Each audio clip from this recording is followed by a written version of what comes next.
You are now tuned into the sounds of Big Nate Sports Talk. It's on all the time, anytime.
Tuned in to Big Nate Sports Talk, the show that is on all the time, anytime.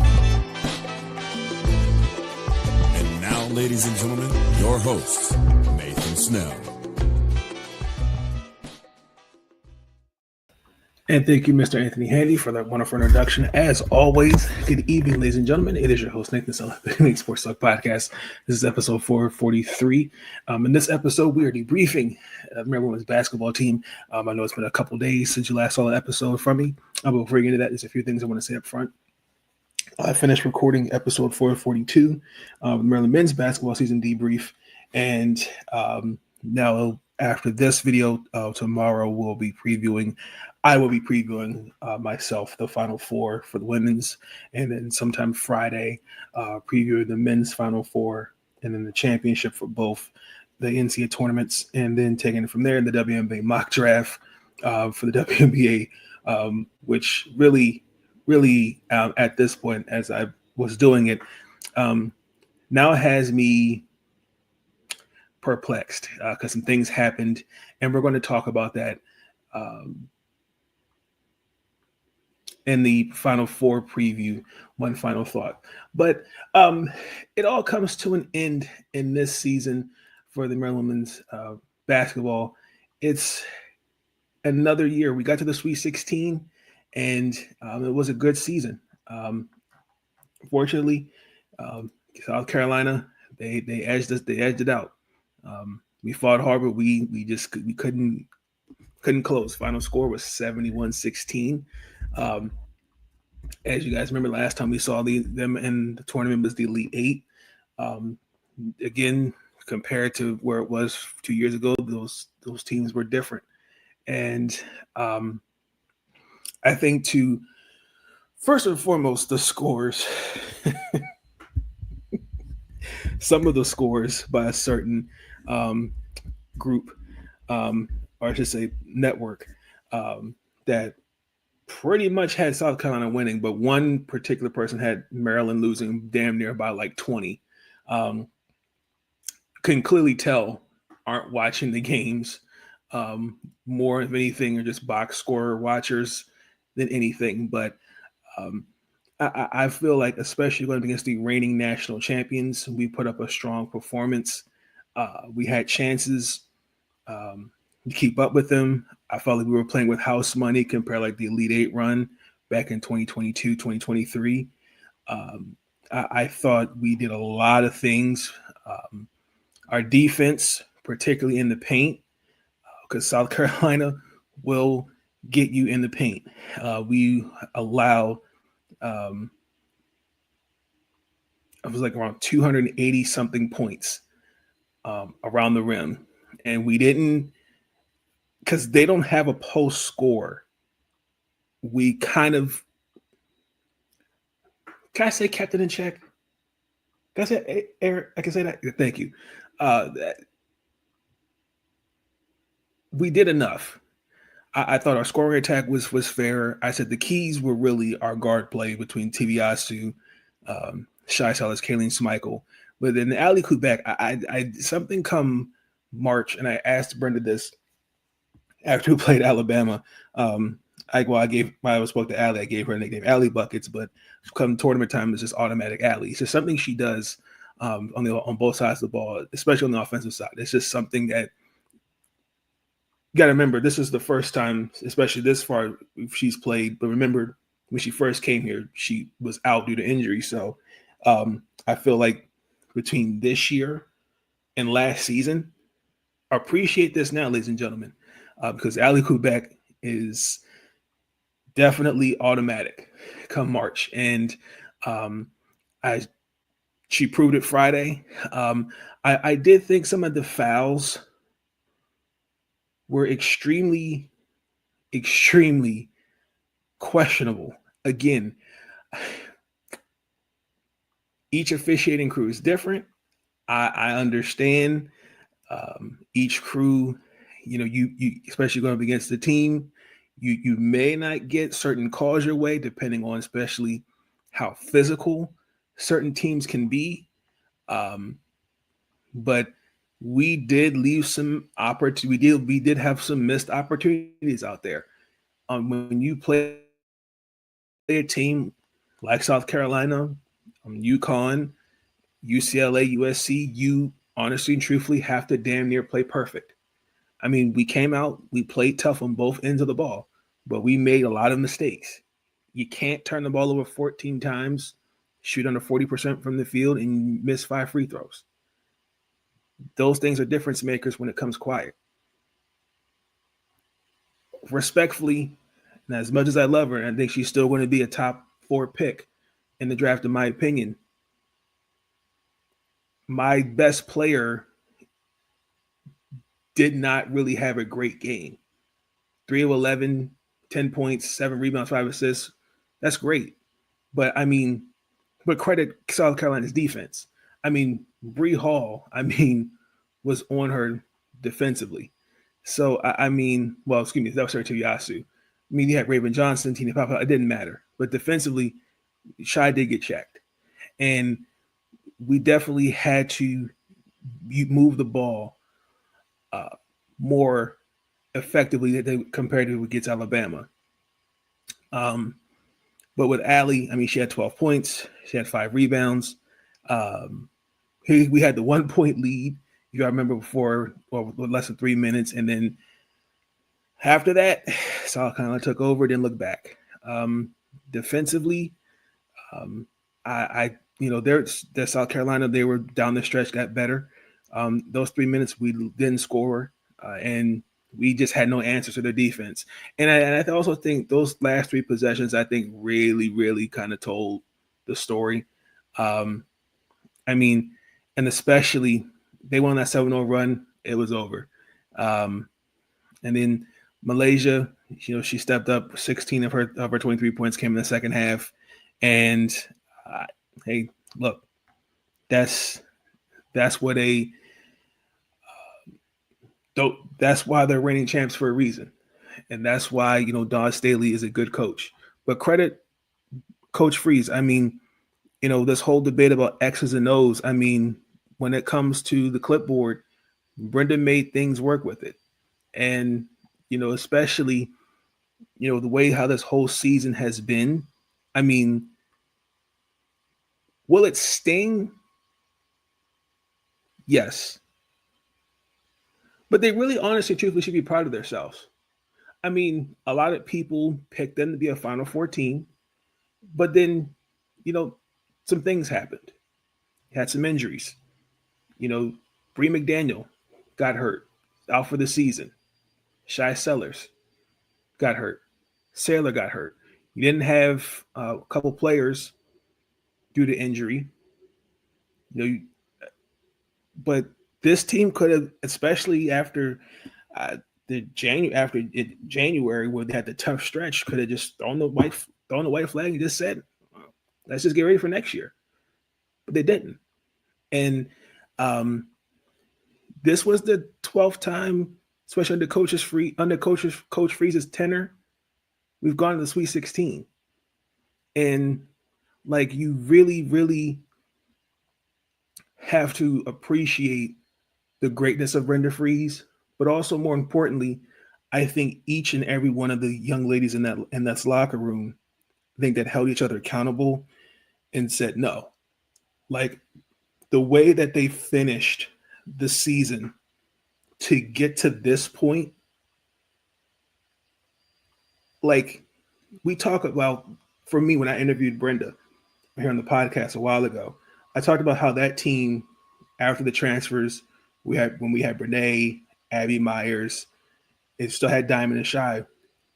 That team, no one knew how it would look like, but to get to the Elite Eight and play with house money, and then here you go. Here we are 2 years later. Essentially, you don't really have key personnel. You're dealing with limited bench. You're dealing with injuries. And you get to the Sweet 16. And the way you finished as well, the regular season, there was a lot. You had an overtime, double overtime victory that did give us a couple heart attacks at moments. You know, a lot of people picked Norfolk State to beat Maryland. That, you know, Sarah Tibiasu's game winner at the last regular season home game against Ohio State. I mean, just a lot of things to be proud of this season. But I look at it, this is motivation. They will get better. But I am sad that, you know, the run comes to an end. And hell, listen, it was one hell of a year. It was fun. And that's pretty much what it was. But congratulations to South Carolina as they're now in the Final Four because they did beat Duke. And hey, we're getting ready for next season. So that's where we're at with the season. In some other news, Emily Fisher has entered her name in the transfer portal. I wish her all the best. She announced it Tuesday. You know, that she's the last class with Riley Nelson and Hawa DeBoye, because those were the three that committed. So she's the last one out of that class that will no longer be on the roster going into next year. So I wish Emily all the best. And Emily this year definitely gave a lot, showed a lot of flash, a lot of potential.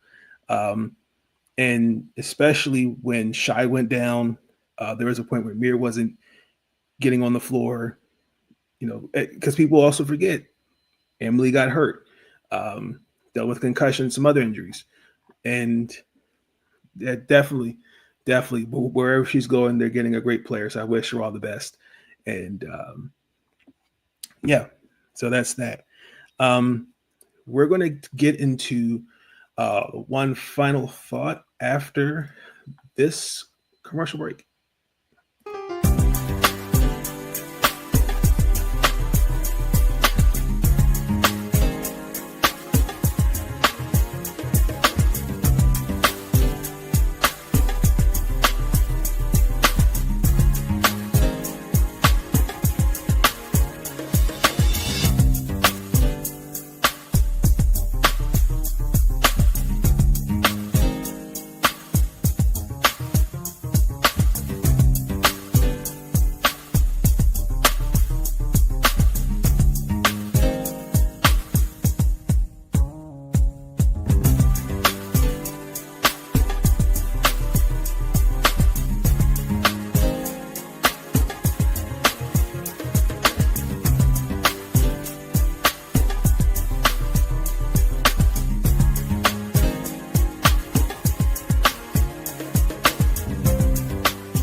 Thoughts are running through my mind. Someone took some time to find a minute or two to organize. So, as I said, Emily Fisher, I wish her all the best. We will also Cheyenne Sellers, as this was her last year. She will be getting ready for the WNBA season.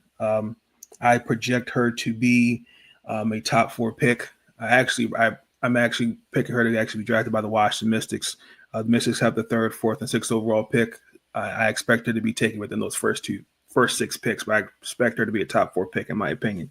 I wish her all the best. She's had a great 4 years at College Park. She's definitely played a role in coming in and I think just adapting, but also you just seen the growth in her game. And I think she's going to be ready for the pros. Biggest thing right now is just getting her knee healthy, and she's going to be good to go. She is participating in the All-Star game this weekend. It's going to be on ESPN. I may watch it, may not. Christina Delsey from the Big East, Villanova. I wish we had her another year. Gave us a lot of energy off the bench. As a starter. But just more importantly, I just think when it came to stepping up and just being with her tenacities, all those different things like that, you really want a player like that. And there's a reason why she won Defensive Player of the Year last year. But yes, I wish she was here another year. Amari DeBerry. And a lot of people, especially the UConn peoples, I don't know, like just let if people leave, just let them be happy. Even though I wish she would have had more opportunities, she gave us very, very valuable minutes, especially in the win against Alabama when we needed a spark. She provided it. There, she had to start against UCLA, being that leader. That's something you really, really appreciate. Again, I wish her all the best. And Sarah Tibiasu, definitely should have a statue or her jersey in the rafters, in my opinion. I think in the beginning, we all knew that the type of scorer from VCU she was, and maybe just was just trying to figure out this again, learning the system. The same thing with Jakia Brown-Turner last season. Maybe just trying to figure out the system, kind of know, okay, and I need to just pick my spots, different things like that. Once Bree went down, I think she figured it out. But the way the second half of the year, Sarah Tibiasu should be on the WNBA roster. And I hope GMs paid attention to that because her play really, really played a role to how Maryland got this far. And again, that's everybody. But Christina especially, because there were some rough patches where, it's like, damn, she's only playing like 18 minutes, and the win against Alabama needed her defensively. She stepped up. She had monstrous moments for us. I mean, just you want that type of energizer bunny, and definitely appreciate that with Christina. Amari, just that leader that you want. Shy, that's, to me, she's a dog. You're going to get that. You're going to get energy on both sides of the ball. Someone who's a playmaker, a shot creator. And then Sarah is just a bucket. And also, too, a playmaker. So, and then there's Emma. Emma Shadon, I really wish her all the best. I just feel bad for her. I wish we had more time to see what that has been like. But I wish her all the best in her future endeavors. But we're going to lose 5 seniors now that the season's over. I think what we have coming in, Rainey Watson and Addie Mack, I think we're going to be 2 solid guards for sure. You're getting Bree McDaniel back next year. She's coming off as she's recovering from her. Yeah, she's getting back stronger with her injury. We're getting Isime Azimamadou, the JUCO transfer. She redshirted because she was recovering from ACL injury. I look for her to really have a good year. Brandon Williams from one of our freshmen who redshirted, look for her to definitely have a big role. Kendall Walker, redshirted because of injury, look for her to step up. Ava McKinney, sung her praises. I think definitely should get a all Big Ten accolade for sure. And then there's Allie Kubek. You're still getting Sailor Poffenbarger. And then it's Kayleen Schmeichel. So I feel like I'm missing somebody. No, I think I got everybody. And then, we probably just need to look for, again, a point guard. Just got to look for a big. Again, whoever that'll be, I think they'll fit right in. But I think this team next year for sure will be motivated and will most definitely will be enjoyable to watch. But I have to put this team. I have to move the 22-23 team.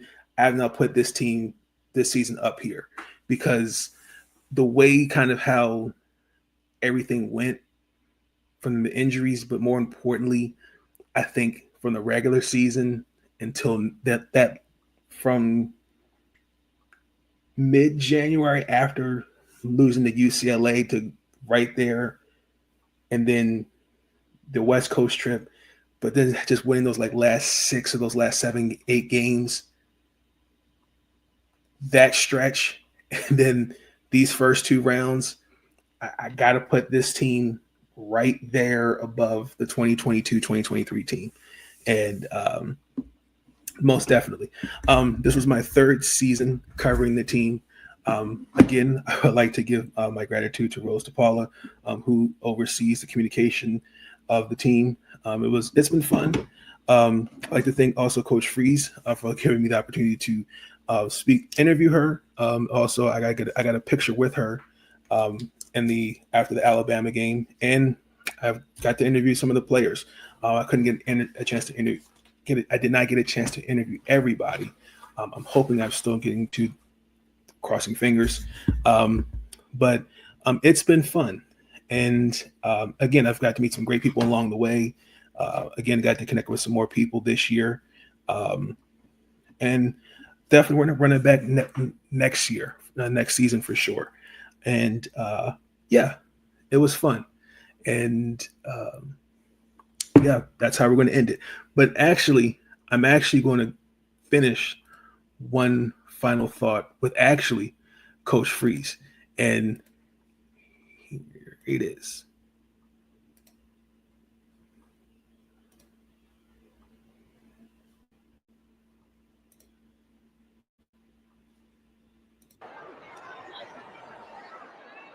On behalf of our staff, I'll say I'm so proud of you guys. I mean, when you talk about the direction of where we were at after the Michigan game in the Big Ten tournament and what you decided to do, you chose it, right? And you took it. And for those of you that are coming back, for next year, man, remember this sting, because you're going to be able to build on this and take it even further. Because again, from our staff, God, what a journey, right? These are all lessons that you can take in life when you talk about the highs that we started with, the lows through the injuries, the adversity, and a lot of freaking teams would have folded. A lot of teams would have folded in the adversity of that January in the season. And all you guys did was continue to fight. These are lessons that you're going to be able to take in life. You're going to have a lot of highs and you're going to have lows. When you get into real life stuff, I want you to remember that when you get to those lows, you will come out of any low that you possibly have, because you guys are fighters and you guys are winners. And when you leave this locker room, you walk out with your head held high. I'm so glad I got even 1 year with you, girl. I'm so proud of you. Family L3, 1, 2, 3. Family. For life, boy. Yeah. So that's how it's going to end. And Mira McLean as well is coming back next year. I forgot about that. I cannot believe I forgot her name. So I apologize for that. But yeah, that's how it's going to end. Been a great season. now I'm going to get ready for the off season and do something else. I'm also like to thank Maryland Sports Blog as well. 3 years ago, again, I have to give a shout out to Reba and Aaron. They know who they are on Twitter. Maryland Sports Blog kind of has helped open some doors for me that I at first would never thought I've gotten into. But I think for me to cover my first NCAA tournament in person, I think as well, I really think looking at these last 3 years, I see the vision. I do. At times it's a little frustrating. But I think for me, speaking to others, whether they're journalists, whether they're TV producers, doesn't matter. Everyone's journey is different. So it's just how you make the best of it. So I'm just going to keep doing this till the wheels fall off. But it's been fun. Thank you again for the opportunity. I can't wait to do it again next year. But until then, this has been your host, Nathan Snell, signing off. Again, please check on loved ones. Stay safe. We're in April, and the pollen has already started. Make sure you have plenty of Zicam, Zyrtec, and ginger ale because allergy season is almost upon us. And please like, comment, subscribe. Please like, comment, and subscribe. Stay up. Peace. We out of here.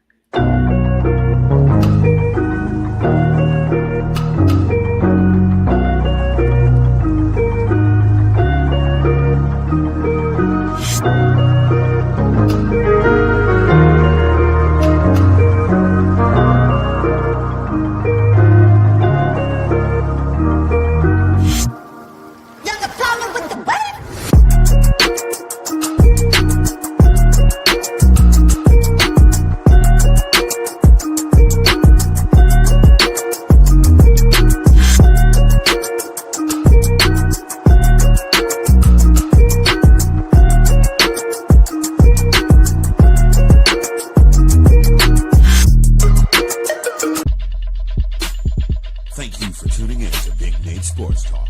If you enjoyed that episode, be sure to like, subscribe, and share Big Nate Sports Talk. It's on all the time, anytime. And I want to thank you. All I want to do is say thank you.